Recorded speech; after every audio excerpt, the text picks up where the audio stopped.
morning. I wanted you to see these stairs that I built. You know, drone guys, we do a little more than just build drones, right? We have other skills. If you can build a drone, you can also build a staircase.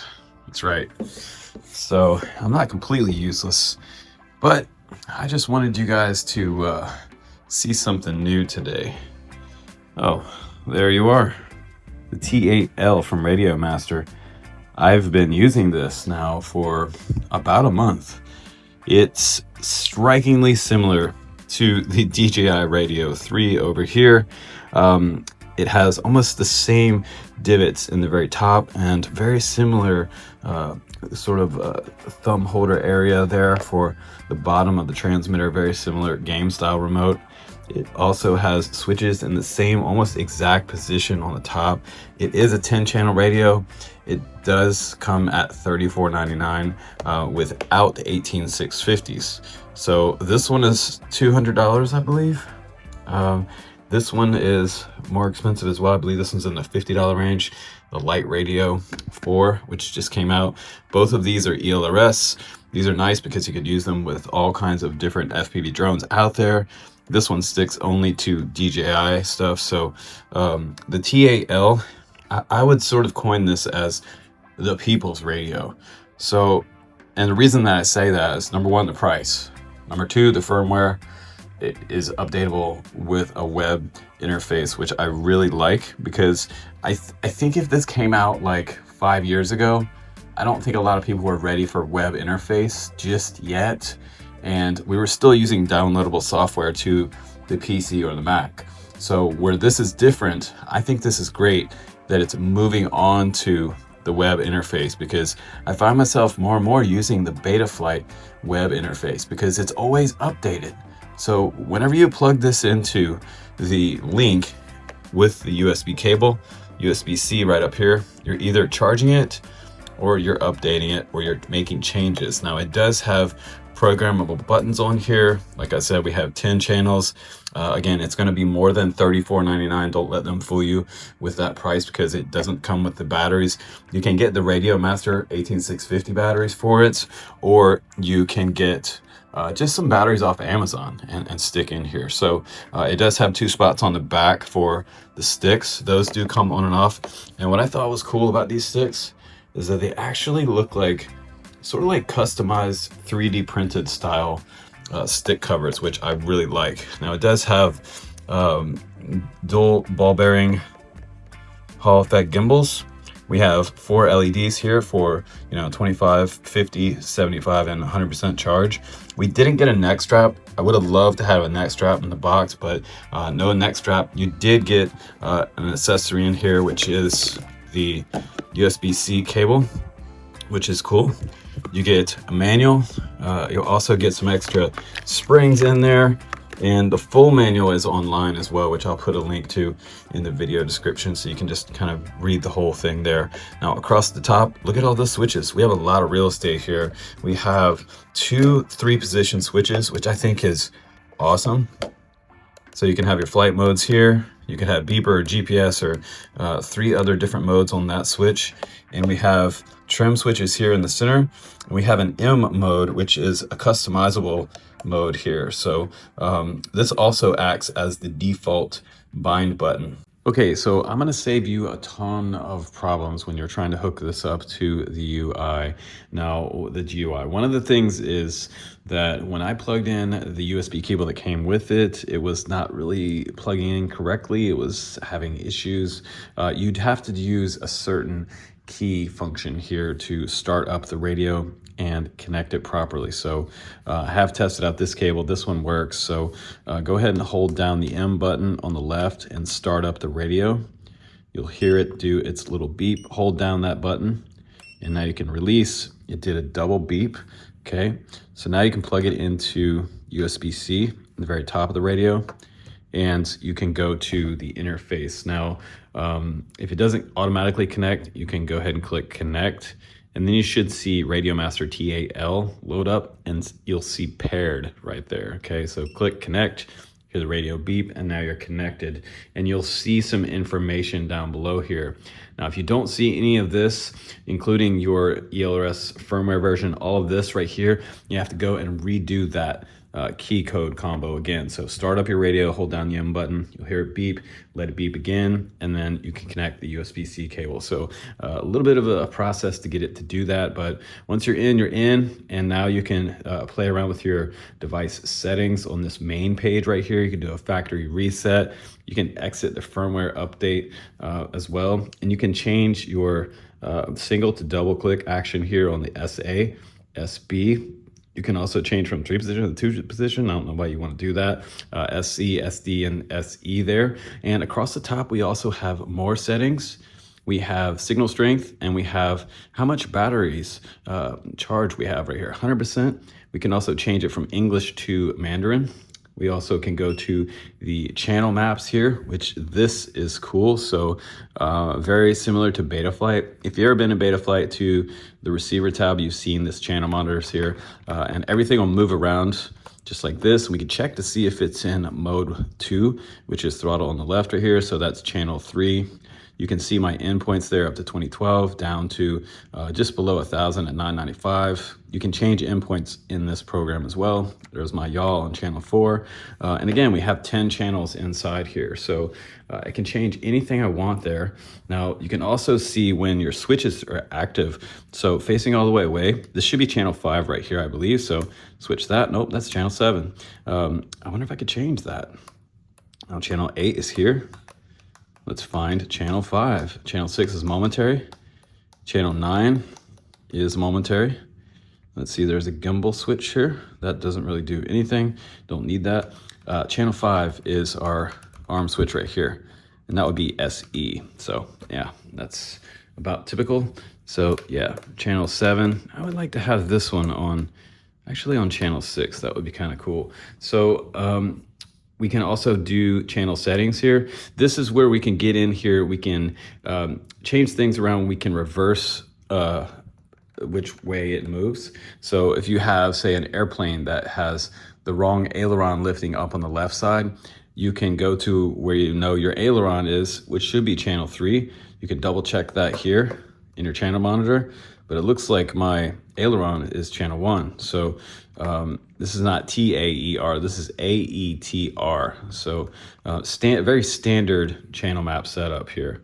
So channel settings here, you can see channel 1, aileron, we have pitch here, we have rudder or yaw, and we have throttle. So I am set up in mode 2, and you can also change that in this as well. So if you make any changes here, say you revert something, you want to save that before you go out of this screen to another screen. So I haven't made any changes here. I'm gonna leave everything exactly the same.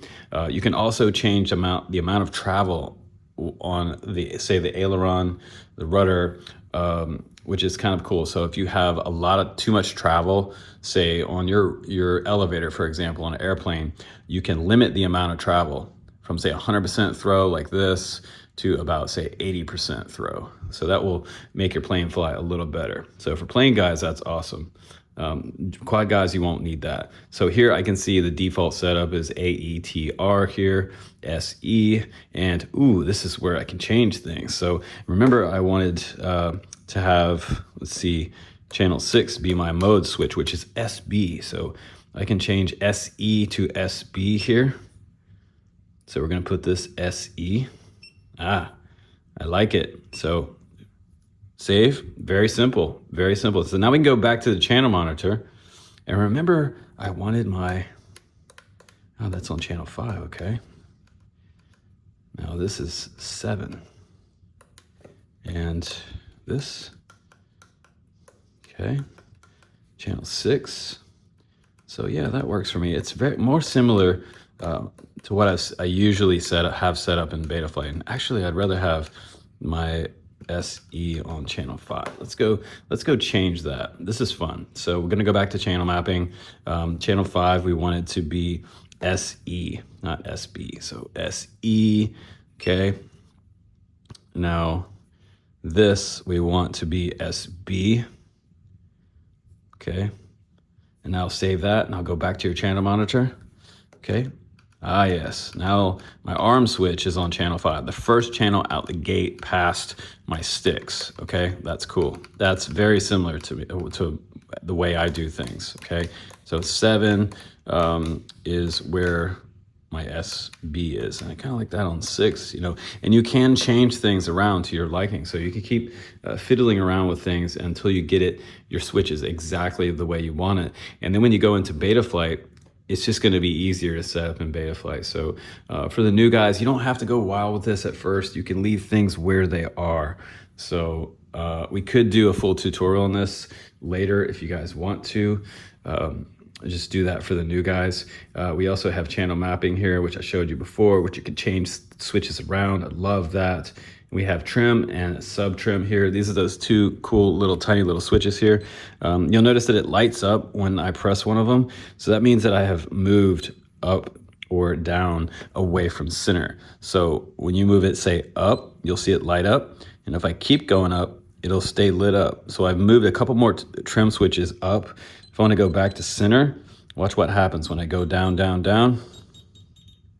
All the way down, still lit up. Okay. Now, when it turns out, you know you're dead center. So that's the way these work. So if you see it light up, one of your trim switches is left or right or up or down. And out will be back to center. That's the way that works. Now back into the program here. I am set to mode 2, thank God. We also have mode 3 and mode 4 or mode 1 if you want. I'm gonna set to mode 2 is North American Standard.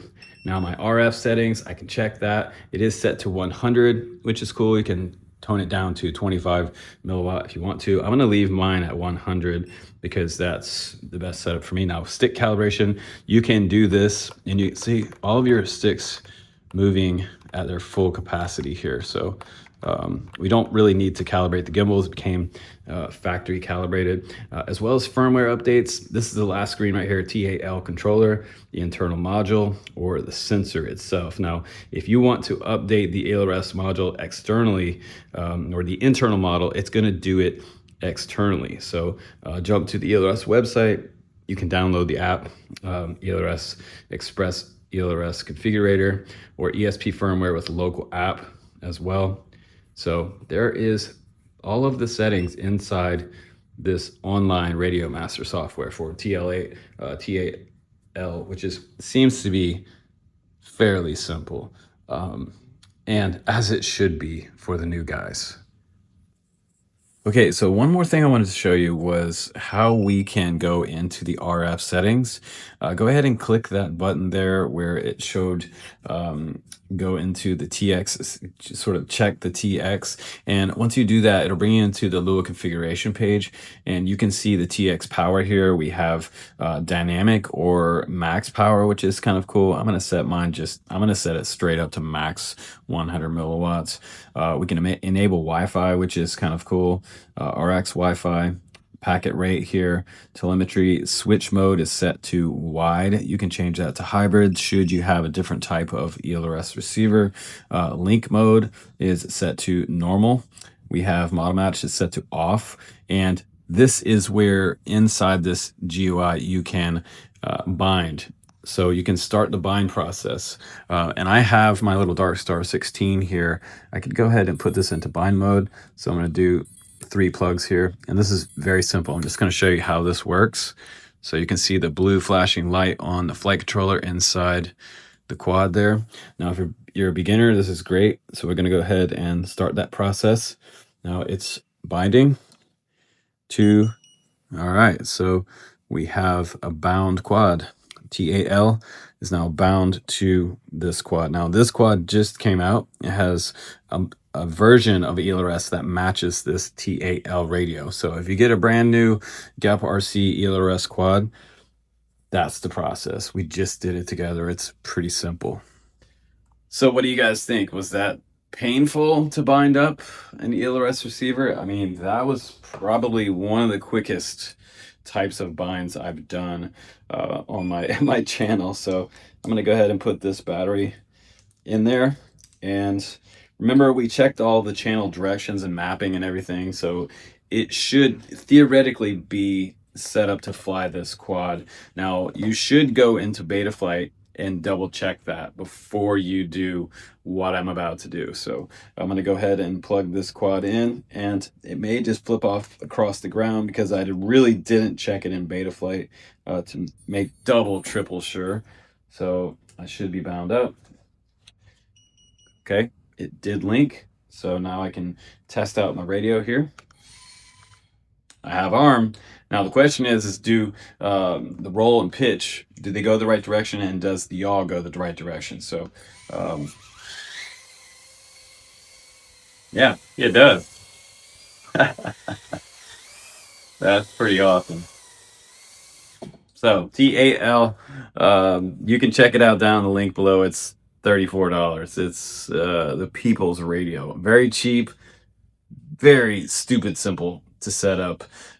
Just make sure that you're using Chrome browser or Edge browser, and you shouldn't have any problems. So fly it with the firmware that's on here, and have fun with it. Very DJI looking type of radio. Let me know what you guys think down in the comments below.